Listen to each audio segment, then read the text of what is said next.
حضرت عروہ نے کہا، مجھ سے عبداللہ بن عمر رضی اللہ تعالی عنہ نے بیان کیا کہ رسول اللہ صلی اللہ علیہ وسلم نے فرمایا کہ جب سورج کا اوپر کا کنارہ طلوع ہونے لگے تو نماز نہ پڑھو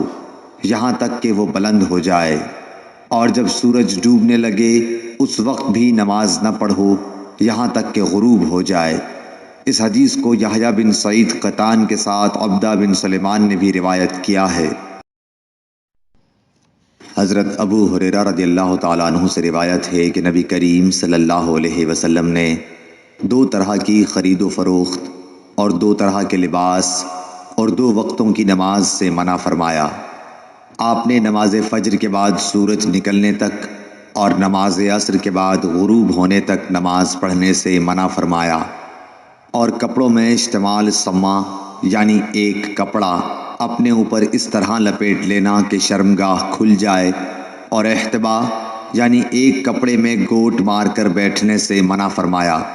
اور خرید و فروخت میں آپ نے منابضہ اور ملامسہ سے منع فرمایا۔ حضرت ابو سعید خدری رضی اللہ تعالی عنہ نے فرمایا